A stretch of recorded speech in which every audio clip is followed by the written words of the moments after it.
Welcome to STAB Exam Forum. In this video, we are going to answer previous year questions in General Science. These questions were based on past Sectum exam and all these questions are memory based. So if you are preparing for DRDO Septum STAB exam, technician, admin assistant, MTS or SSC or banking, it will definitely help you. Coming to the first question, dry ice is the solid form of what? The options are air, carbon dioxide, water and nitrogen. Yes student? This is very simple one. Yes, you are correct. The answer is carbon dioxide. So the picture here you can see, this is the dry ice and it is the common name for solid carbon dioxide. Okay, solid carbon dioxide. And it gets its name because it does not melt into liquid, and just like a normal ice, it just melt into water, na? So this dry ice does not melt into liquid. Instead, it directly changes into a gas, and this process is called sublimation, right? So they can also ask what is the process called when solid is directly changed into gas. So the answer would be sublimation. Okay, and since it is an ice and it has extremely low temperature of -78 degrees centigrade, it is oftenly used as an alternative for refrigeration of foodstuff and medical supplies, right? Understood? Coming to the next question, bleaching powder is prepared by passing what? These are the four options: chlorine over slaked lime, chlorine over quicklime, oxygen over slaked lime, carbon dioxide over slaked lime. Yes student? And this bleaching powder is a bleaching agent which remove color from the substance. Okay, and yes, you are correct. The correct option is option A, chlorine over the slaked lime. Okay, so this bleaching powder is commonly known as calcium oxychloride. Okay, so if you see the equation, this CaOH2, this is your slaked lime. Okay, calcium you can understood as calcium is lime and Cl2 is a chlorine. So if you passed chlorine over the slaked lime, you will get bleaching powder and water, and this is a bleaching agent which remove color from the colored substance and make them color. Okay, understood? Glass is made of mixture of what? This is very simple one. Yes student? Yes, you are correct, sand and silicates. Okay, so the correct answer is sand and silicates, right? Coming to the next question, this is a important question students. Name the vitamin which takes part in blood clotting. Okay, you have to name the vitamin which take parts in blood clotting. This vitamin will help in clotting of blood so that your blood does not run out again and again. Okay, so the options are vitamin E, vitamin K, vitamin D and folic acid. Okay, yes student, anybody? Yes, you are correct. The answer is vitamin K. Student, I would like to tell you to hold this video, to pause this video and make this table in your notebook and remember this table. This is very important table students. Okay, so maximum time you will get one question from this table itself. Okay, so for example, that vitamin A is useful for preventing the night blindness. Okay, so deficiency of vitamin A will cause you definitely night blindness. Okay, and this vitamin K, deficiency effect is what? It reduces the clotting of blood. Okay, and the next important is vitamin B9. This deficiency will create one person will have anemia in it. Okay, and the important one is vitamin C. What is the chemical name for vitamin C? Ascorbic acid. Okay, hurt it by your heart. Okay, ascorbic acid, okay, and the deficiency of vitamin C is scurvy, right? And the deficiency of vitamin D will cause rickets. Rickets is a type of bone disease, means there will be some standing posture issues, okay. So this table you should remember by heart, students, okay. Coming to the next question, this is very different question, okay. Which of the following statement is not correct, okay, student, not correct, just underline it, not correct, about what? Vulcanization of rubber makes it, okay. So strong and hard, can vulcanization makes rubber strong and hard? Yes, it makes strong and hard.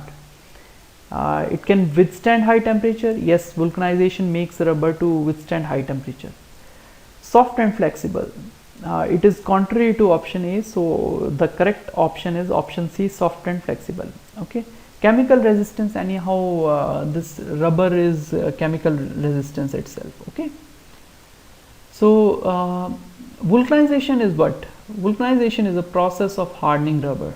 So the rubber which we get it from the tree, that natural rubber which we call it as a latex, if we add sulfur in it while heating, that natural rubber converted into vulcanized rubber, okay. And this vulcanization term is derived from the word Vulcan, which means Roman god of fire and forge, okay.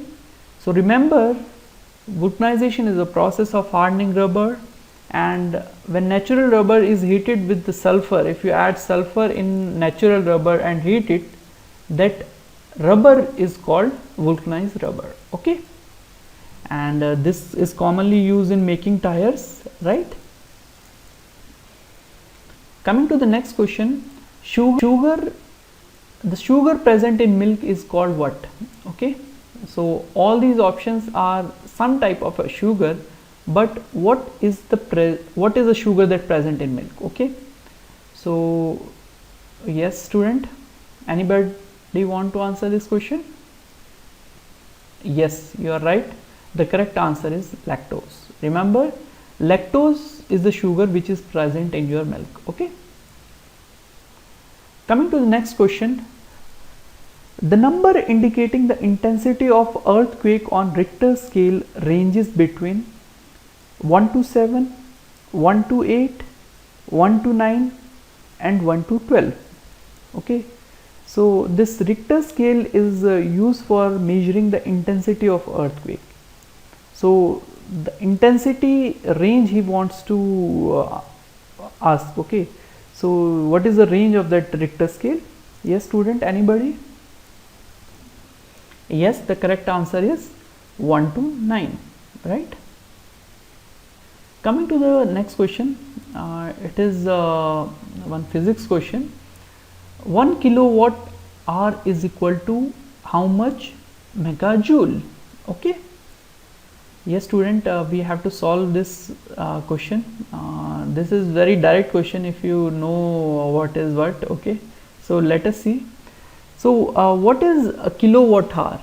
So this is a commercial unit of electrical energy, okay, and the energy generated by kilowatt power source in 1 hour is 1 kilowatt hour. So 1 kilowatt hour is 1 kilowatt per hour means 1 hour, so 1 kilowatt multiplied by 1 hour, and 1 kilowatt, kilo means 1000, so this has become 1000 watt, okay, and 60 into 60 you have converted into second, right? So this total unit watt per second, okay, watt second, it becomes joule. So 6 6 are 36, 36 into 1 2 3 4 5, and you put one dot here, so 10 power 6, and 10 power 6 is nothing, your mega, that is 10 power 6, okay. So the correct option is 3.6 megajoule, okay. Understood? Yes. So the next question is, temperature of sun is measured with which of the following device? Platinum thermometer, pyrometer, gas thermometer and vapor pressure thermometer.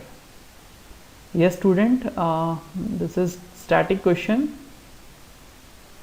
Yes, the correct answer is pyrometer. So with the help of pyrometer you can measure the temperature of sun. Okay. Yeah, this is very interesting one. What is the frequency of alternating current produced in India? These are the four options: 15 hertz, 50 hertz, 55 hertz, 65 hertz. Yes student? Yes, you are right. The correct answer is option B, 50 hertz. But can you tell me why 50 hertz is chosen for choosing this frequency of alternating current? Yes, anybody? Okay, nobody knows. Okay, let us see.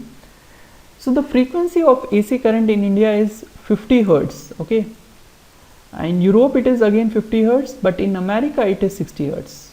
Okay, so there is a story that initially when the experiment was conducted in USA claimed that the best efficiency is at 60 hertz. Okay, but simultaneously in Europe, as a competitive market, what they do, they build station that work on 60 hertz. Okay, that doesn't make a difference, but US is claiming that 60 hertz will be much more efficient, but Europe made 50 hertz. Okay, so what did they do? They make all the electrical equipment which operate at 50 hertz, and since we know that we are means ruled by the Britishers, so in this way 50 hertz frequency came to India. Okay, interesting now. Yes, coming to the next question, 1 nanometer is equal to what? They have given all the answer in meters. So here it is meter, 10 power 9 meter. Okay, so whenever you encounter this nano word, just remember it is 10 power 9. So it is 10 power 9 minus 9 meter. Okay, the correct option is option B. But if it is say it is 1 millimeter, 1 milli is what? 10 power minus 3. Okay, so 1 millimeter is 10 power minus 3 meter, 1 nanometer is 10 power minus 9 meter. Okay, so the correct answer is 10 power minus 9 meter. Bronze is an alloy of what? Copper and zinc, tin and zinc, copper and tin, iron and zinc. Yes student, let us see one by one. Copper and zinc. What is an alloy of copper and zinc? Yes, brass is an alloy of copper and zinc, right? Tin and zinc we have not seen. Okay, tin and lead we have seen. That solder is an alloy of tin and lead, right? And this bronze is an alloy of copper and tin, right? Remember this, bronze is an alloy of copper and tin. And this iron and zinc again we have not seen, but iron and carbon we have seen as a steel, right student? So the correct answer for this question is copper and tin. Okay, so bronze is a alloy of copper and tin, right? The other alloys are stainless steel. This is again steel plus nickel and chromium, right? And amalgam, that is the alloy of mercury and some metal, and this amalgam is generally used in filling the dental portions. Okay, and this 22 karat gold, it is 22 karat pure and 2 parts of copper and silver, right student? Just remember this table, this will help you. Okay, coming to the next question, which of the planet is nearest to Earth? Okay, this is related to solar system. Which of the planet, not planets, which of the planet is nearest to Earth? Okay, these are the four options. We know that the sequence right now: Mercury, Venus, Earth, Mars, Jupiter. So Earth is in between. So let us see the solar system. Here we are as Earth. Okay, so Venus and Mars can be the answer. Okay, here we have two options of Venus and Mars. But remember student, Venus is much closer to Earth than Mars, and you must have heard that we can see Venus in the bright evening, right? So Venus is the correct answer. Okay, coming to the next question, it is related to biology. Most of abundant blood cell in human body, okay, which is the most abundant blood cell? Okay, WBC, RBC, platelet and plasma cell. Yes student, yes, this is very simple one, that red blood cell, your blood pigment is all over. WBC is also there, but they are much less quantity as compared to RBC, again similar with the platelets. So the correct answer is RBC. This is very important, you just remember this question by heart. An astronaut in outer space will observe the sky as what? Okay, if I am an astronaut, if I am standing in the outer space, how will I observe the sky? Okay, the options are white, black, blue and red. Okay, yes, the correct answer is black. Why this black appears? Before answering this why it appears black, let us see why the sky is blue. This coloring phenomena is generally related to scattering of light. Since there is an atmosphere above the earth, so obviously there will be some particles, okay, and sunlight is there. So when sunlight comes and it reflects with the particles, it scatters with the particle, we see the color of sky as a blue. But above the atmosphere there is no light, na?